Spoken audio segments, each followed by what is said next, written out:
Okay, we're live and we got a good broadcast tonight. Great books for men and for-ons too.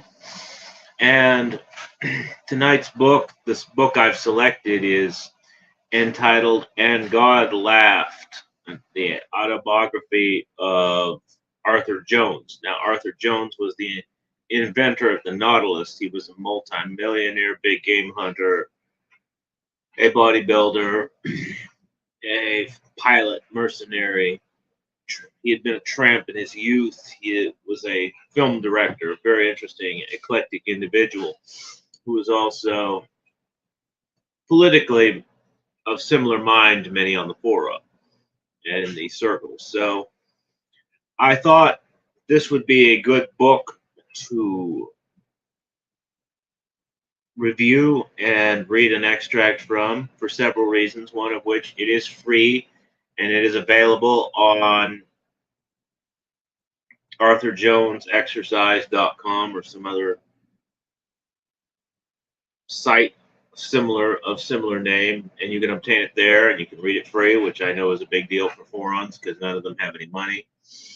And the other reason I decided to pick this book specifically is that I wanted to talk about Arthur Jones as an individual who was ferociously anti-government, who was ferociously American individualist in the old sense of the word, who was ferociously of that founding pioneer stock that for the most part no longer exists. And he had that fierce, independent mindset that allowed him to accomplish a great deal in his life. And he also had a wry wit and humor to go with it. And the other day, Kane accused me of trying to curry favor with white nats. Now, that is far from the case. And the reason I bring this up is the same reason I'm wanting to talk about Arthur Jones tonight, because I wanted to make the point that on several occasions I have requested donations for my efforts because I'm in the effort of preserving all these rare lost books, so to speak, or these books that you would otherwise have never heard of or contemplated or read or thought of. And I'm doing this not for you, the audience specifically, but so that they are available down the road in the future. So I'm curating a collection of works that have some meaning to the political process in the long term. And I'm offering you an opportunity to be a part of this historical venture. Now, I appreciate that you don't want to be a part of this historical venture as a forum, because the fora is all about being against any changes made to the status quo whatsoever. Because forums are either, aside from Flack, and people say, oh, kiss his ass, whatever. Flack's employed, whatever, self-employed. Yes, maybe I have a weakness or a preference for self-employed individuals as a crown of thorns. But be that as it may, the fact remains that almost no one on the fora is gainfully employed.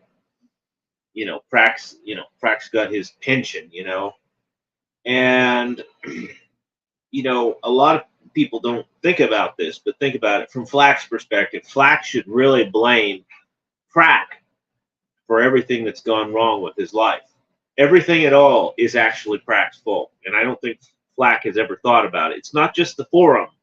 It's not just Prax running off all new posters and stalling the fora, preventing growth in the fora, preventing any kind of improvement to the fora whatsoever. It's more so Prax's reaction when he's confronted. He's like a spoiled Generation X reject. And, yeah, I did it. What's the big deal? The cherry tree shouldn't have even been there. Because, Prax sawed down the cherry tree. Prax sawed down, metaphorically speaking, the whole entire foundation of this country during his lifetime. If you think about it, Prax thinks he earned his pension. The government forced his employer to set aside a certain amount of money for him as long as he was in their employ. Had it been a simple transaction between Prax and his employer, that pension would never have even been in up for discussion. They would never have even dreamed of offering him a pension. He said, we're going to pay you a fixed amount. You better save out of it your own for your old age and for a rainy day and for so forth and so on. But no, Pratt's pension he did not earn. He said, "Oh, I'm living on that pension that I earned." He didn't earn a cent of that pension, not 1 cent. And so all forons are like Pratt, except at one point Pratt was allegedly gainfully employed for a while. So Pratt sets the standard for the upper echelon of the fora, because the lower echelon has never been gainfully employed. They were doing coding, fake coding work. It's made, oh, I made $4,000 a month. Well, it was Daryl said he made 40,000 or 20,000, some outlandish amount of money. Well, what were you doing? Can you tell me about the code you were programming? Can you tell me some of the programs you developed? Some of the things you did. What language you wrote them in, and all of a sudden, it all goes hazy for them. It all goes hazy. You ask them about the programming languages and what kind of computer they use for programming, and it all goes hazy because they don't know. Same thing with Kane. But far from currying favor with white nationalists, I've been confronting them because people don't realize the horrible things white people have done in their society, not only to themselves, to their children, to their ancestors, to their forebears, but think about it from an American Indian's perspective. They stole the land, then they gave it away to people who don't even pretend to care about the individuals. White people pretend to care about the plight of the American Indian, the Native American, what have you, the red man. Nowadays, they don't even pretend to care. The red man's white. He's pretty white. He don't look red anymore. He doesn't look like me. So, consequently, we don't care about the red man. We don't care about the native. It's been a long time since anybody paid any, mainstream attention in the mainstream paid attention to the Native American and the American Indian, what have you. It's not done anymore. That was in the 80s and 90s. Now we're on to the worshiping the black man. And the black man will get his in time, never fear. But you have to understand the sociopathic nature of the white people, and how they've acted. Again, they took the land. They took the land with their own blood and treasure, and then they just gave it away. And now there's a bunch of Asians running strip malls, or owning strip malls all over the country. And it's so you have to realize how horrible these individuals are, and their actions that are completely egregious and un-American.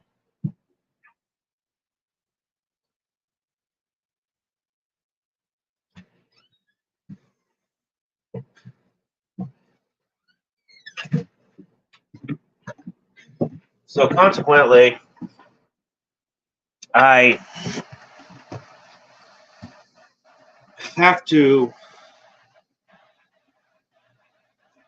berate the denizens of the fora, and I have to do that aggressively because they don't want to change. They have the attitude of small children, all of them. Pratt is just, again, the poster boy. We use Pratt for the whipping boy because he's the best of the lot. So, if he's the best you got, then he's going to get the majority of the punishment. But the rest of you don't want to change. You are very defiant and very, arrogant and very unwilling to accept any kind of change to the status quo, even though the fora is about criticizing the problems that they don't like. Oh, it's the Jews, this, that, these other things. And all of a sudden, when you want to talk about change, when you want to talk about right-wing action, oh, right-wing action, you must be a Fed. You want to talk about any kind of action whatsoever. How about you buy a book and donate it to your library? Oh, we can't do that. Could you imagine Pratt buying a book by a conservative or a right-wing or a fora author, and say the Bronze Age pervert? Say Pratt decided to buy a book by a biography of Mel Gibson and donate it to his local library. Can you see Pratt doing that? So even the smallest of actions to affect a positive outcome for the future of your own stated goals and your own concerns is not going to happen. And I realize that. I realized that if each and every forum had money to donate, they would not donate it to me, because each and every forum would shed their lifeblood to maintain the course we are currently on. Each and every forum is very concerned with not upsetting the status quo as it exists today in every way. Each and every forum would rather destroy the world than see any aspect of their life altered in any way. Their obesity, their all their vices, be it, their obesity, drug use, in a couple of rare cases, women skirt chasing. Dr. Alan James, oh, he can't come on the show. He's got to go help his girlfriend. He's got to change his girlfriend's tire.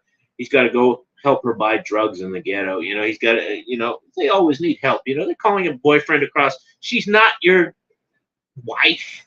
She's not your helpmate. She's done nothing for you. She's just your girlfriend that you sleep with sometimes. And you are putting a broadcast with Dr. Breck over, or you're putting that over a broadcast with Dr. Breck. You think doing something for your girlfriend is more important than broadcasting with Dr. Breck. Does that make any sense? So again, today we're going to talk about a man who felt like effecting positive change, not only in his own life, but in the lives of millions, and effecting it in a rightist manner. So that's what we're going to be talking about today. I just want to remind everybody that far from kissing up to white nationalists, I'm very opposed to white nationalists because I know what they are. And I know how egregious. And if it were up to me, there would be a night of the long knives every day of the week until these circles were thoroughly purged. And, the good people on the fora are in three places.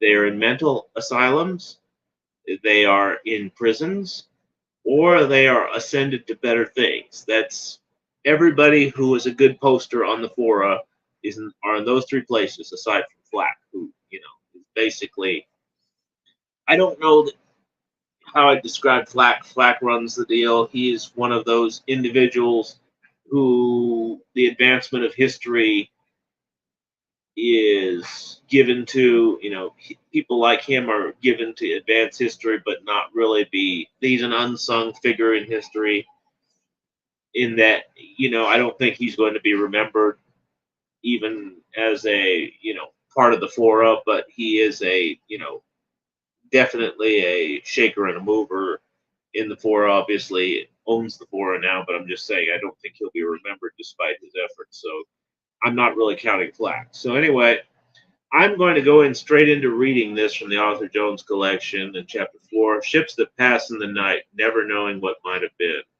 Anonymous. Returning from one of our less than spectacularly successful trips to the East en route to Texas, with no real idea about just what we would do when we got there, a man named Sorensen and I were sitting on the curb of the street that was just the main highway through St. Louis, Missouri. There was a drizzling rain and it was quite cold. We were wearing our wardrobe and had been wearing it for at least a week. We were stone broke and had not been asleep for 3 days, and had not eaten for 2 days. About the only thing that had not gone wrong was the fact that a truck had not veered out of the passing traffic and run over us. But the way things had been going, that might have been an advantage. Then, suddenly, Sorensen started laughing, but, failing to see any humor in the situation, I thought he had flipped his lid. So I asked him, "Just what do you find so funny?" And he said, "Well, I was just thinking, right here in this city, there are certainly dozens, perhaps hundreds, perhaps thousands of lonely girls, attractive young girls, girls with money, with nice, warm apartments, with food, with cars, desperate young girls, desperate for a man. And here we are, and they can't find us." and they never did find us. But knocking around the country during the latter years of the Great Depression, I did find quite a few lonely young girls, and while I seldom had much in the way of an idea about just what I was looking for, many of these girls apparently did know what they wanted. They wanted out, were willing to exchange what they had for almost anything that offered a change. And while I had nothing to offer any of these girls, that did not seem to matter. They would have gone with me regardless of the circumstances. Sometimes I would spend a night or a few nights with one of these girls, but I never took any of them with me, though the temptation was certainly there, and afterwards I frequently regretted the fact that I did not take a particular girl with me. And now, many years later, I sometimes wonder what what might have happened if I had taken one of these girls with me. None of them were girls on the loose, children of the streets exchanging their bodies for bare survival. Quite the contrary, all of them were living at home with their families under at least reasonable conditions. Yet they wanted out, wanted something else, and apparently saw me as an opportunity that provided a way out. And I did not approach any of these girls. They approached me, would first ask me where I was going, and then would ask me to take them with me. The offer of sex was never expressed in simple terms, but explicit nevertheless, and almost all these girls were virgins. All of them were attractive, and some were downright beautiful. The first time I passed through New Orleans en route to Florida, I visited an alligator farm on the east side of the city, and a simply beautiful girl took me on a tour of the place, then came right out and asked me to take her with her. Begged me to take her with me. Told me she would meet me in front of the place that night with all her clothes. Earlier that same day, while walking through a residential section of the city carrying a heavy suitcase, another attractive girl came up to me and started talking, and within less than 5 minutes made the same proposition. Just why so many attractive girls were almost desperate to get away from home is a question that I still have not answered, although I do at least have an opinion on the subject. I believe the sap was rising. Mother Nature was telling them that it was time to become a woman, and the opportunity for any sort of meaningful relationship with a man was probably denied them at home. The Latin Americans, the Italians, and almost all other Catholic countries seem to be clearly aware of the natural urges of young girls and usually go to great lengths in their attempts to prevent any contact between young girls and men until they are married. But now, in this country, many people are still surprised by what happens when girls are given their freedoms at an early age. They should, I believe, be surprised that the rate of illegitimate births is not higher than it actually is. Somebody suggested that girls should be given to an older man at the age of 13 or 14, and boys should be given to an older woman at the age of 15, and that might be a better system than the one we have now. Certainly would be worth trying since the current situation leaves a great deal to be desired. Based upon my own observations, I do not believe that we are really capable of anything approaching rational thought prior to the age of about 40. I believe that we are yanked hither and yon by instincts that we are not even aware of, attracted by our fantasies and repulsed by our fears, without ever understanding any of them. But I do not believe that rational thought occurs spontaneously at the age of 40, simply that it becomes possible and was impossible earlier. Then I believe two distinct steps are necessary for a meaningful understanding of anything. First, we must understand that we do not really know anything, that we simply have a lot of opinions. Second, we must understand that there is no place to go for help, that any such supposed help is merely an expression of the opinions of other people. Having taken those two steps, and most people apparently never do, then at least it becomes possible to learn something of value. But if you ever do learn anything, you will probably also learn that truly meaningful communication with others is usually impossible. In the end, we are alone. But if we clearly understand that during our earlier years, I doubt if we could understood that during our earlier years, I doubt if we could stand it. Shortly before he died, B.F. Skinner spoke at the University of Florida in Gainesville. I was not aware of his speech until after the fact, but I did read a rather lengthy account of it in the local paper. Apparently, he had decided that our society had no future, that it had already gone too far in the wrong direction, was beyond salvage. But he did not mention the fact that he and Margaret Mead were largely responsible for the mistakes that had been made during the last 60 years in this society. Our society, as it existed 60 years ago, did not come about by accident. It was, in general, based upon the lessons learned over a period of many centuries, and most people seem to understand the rules that were required for a rational society, and most people abided by those rules. Certainly, there were problems 60 years ago, but compared to the problems we have now, they look like blessings. And our current problems will probably look like blessings when compared to the problems in the future. My current opinion on the subject of the need for firm rules for the establishment of a rational society are admittedly more than somewhat ironic, because I seldom paid much, if literally any attention to rules of any kind. Instead, usually did just anything about anything I wanted to, made my own rules. But my rules did not at least ever permit me to take advantage of other people, did not hurt other people. The people who had been hurt because of their association with me always brought their troubles and problems upon themselves, because they too followed their own rules, because they were out to hurt me. Somebody recently said, communism was tried and failed, and democracy was also tried and failed. Or, as somebody else said, who watches the watchers? From as far back as I can remember, I hated my mother, but I did not hate her because she mistreated me in any way. Quite the contrary. If anything, she leaned over backwards in her attempts to treat me more favorably. I hated her because she was cruel to other people, and was particularly cruel in her treatment of my older half sister, her stepdaughter. My half sister, Mary Elizabeth, could never defend herself against my mother, so she directed her hate towards me, which I did not appreciate at the time, but I at least did understand the source of her attitude towards me, and thus never did anything in the way of attempted retaliation. At the age of 17, Mary Elizabeth wanted to get married to a very fine young man, and her life afterwards almost certainly would have been far better than it actually was if she had been married then. But my mother prevented her marriage.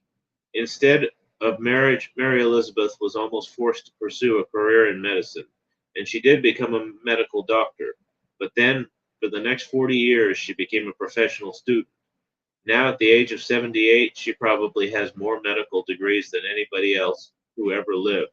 But as far as I know, she never practiced medicine a day in her life. She never married, and I would not be surprised to learn that she is still a virgin.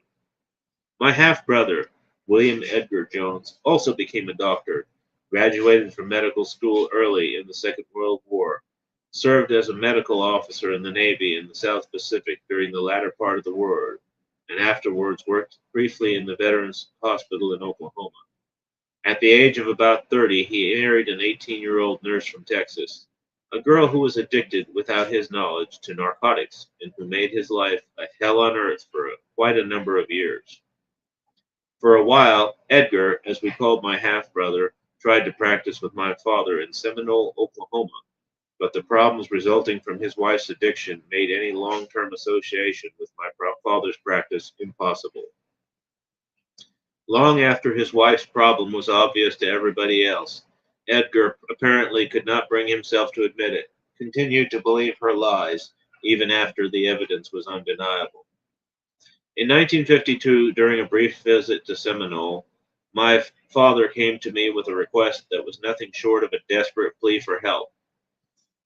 He asked me to arrange a situation that would hopefully bring my brother to his senses on the subject of his wife.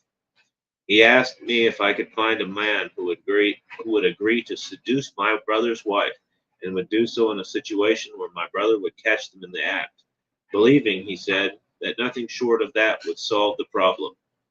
He told me that she was fucking other doctors all over the state in return for drugs, and that she would fuck anybody who offered her drugs. The conversation took place in the doorway of my father's house, which was located just near the rear of his clinic. And as I turned to walk towards the rear entrance of the clinic, I saw my brother standing at the door of the clinic. He obviously overheard the conversation I had with my father, but the subject was never mentioned again. Eventually, she went too far and started stealing drugs and went to prison. My brother married again and is apparently still happily married many years later. My full sister Jean was 2 years older and had little or nothing in common with me. She did not like to read, and I was always a prolific reader, so I always read the books she was supposed to report on in school and then wrote her book for reports for her. She was nevertheless a straight A student throughout school.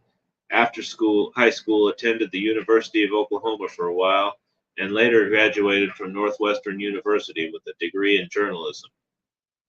She married a pilot in the Navy just before the end of the war, a marriage that did not last. Her first husband got a bit of attention in the news a few years later when he was kicked out of Russia as a spy. Her second husband was the son of a veterinarian who was quite well known during the 1920s and 30s. Dr. Laguerre, who owned one of the largest companies in the country in the business of manufacturing veterinary medicines. He was also one of the earliest sponsors of the Grand Ole Opry on the radio. His motto was, Dr. Laguerre the Pioneer. They had only one child, a son named Scott, and then her second husband died at a relatively young age. Later, she married a Jewish doctor in California who specialized in eye surgery, but that third marriage ended in divorce after a few years. Then she became involved in politics and was in charge of the harbor police in the San Francisco area for several years. Her son Scott worked for me for several years during the time I was establishing Nautilus Sports Medical Industries. He was in many ways simply brilliant, but also extremely erratic. I believe he was also addicted to drugs, but was never able to prove it. During his last years in practice, my brother Edgar owned a small hospital in Bristow, Oklahoma. Then, after he retired from practice and sold his hospital, and after his children were all grown up and away from home, he and his wife lived for quite a while out on my farm in north of Ocala, Florida, while he conducted medical research using my equipment for a large number of identical twins. During the last few years of the Great Depression, while my siblings were all in school, I spent most of the time knocking around all over this country. A large part of Mexico, part of Canada, and British Honduras, usually hitchhiking, sometimes riding freight trains, and once riding blind, the so-called blind on a passenger train, which was a terrible mistake. The front end of the first passenger car, immediately behind the coal car, has half of the tunnel that normally joins two passenger cars. The open end of this tunnel facing forward, which appeared to provide an opportunity for a free ride that would be better than riding in an empty freight car, but that was a grossly misleading mistake. In the days of coal-powered locomotives, the train tracks were usually covered by fairly large chunks of coal, and it was generally believed that such coal had fallen out off of the coal cars, but in fact, a large part of it came out of the smokestacks of the locomotives. It was not just smoke and tiny particles of unburned coal that went through the smokestacks. Something I quickly learned the hard way when I rode blind on a passenger train for about 300 miles one night in Wyoming. About 2 minutes into that ride, I already realized that I had made a terrible mistake, but it was too late to get off because we were going much too fast. 300 nonstop miles later of having been knocked about 10 times by large chunks of falling coal, black as the ace of spades, I was finally able to get off. All of my clothing was utterly destroyed, and it took me nearly 2 weeks to get all of the coal dusted out of the pores of my face and neck. So for at least once in my life, I was a quick study and did not repeat that mistake. Riding empty freight cars was much better, but even that left a great deal to be desired, so I usually hitchhiked. At that time in El Paso, Texas, they had a small park in the center of town where they had a pool with a number of alligators in it, sitting on a park sitting sitting at a concrete bench at the park in that park on a cold night with two other guys. I spent my last nickel on a sack of peanuts roasted in the shell and shared them with the other two men. Finally, as we were nearing the bottom of the sack of peanuts, one of the other men, a guy from New York, said, "Are you guys peeling them?"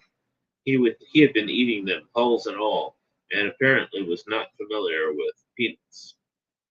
I learned rather quickly that finding a place to sleep could be done by going to a police station and asking for a place to sleep. They would usually let you sleep on a cot in an unoccupied cell and would even frequently give you something to eat in the morning. Passing through North Little Rock, Arkansas rather frequently, I became good friends with the chief of police, and he eventually started taking me to his home with him for the night. With only a couple of minor exceptions, I never had any trouble with the police, most of whom I met. Most of the ones I met were very friendly and tried to help me any way they could.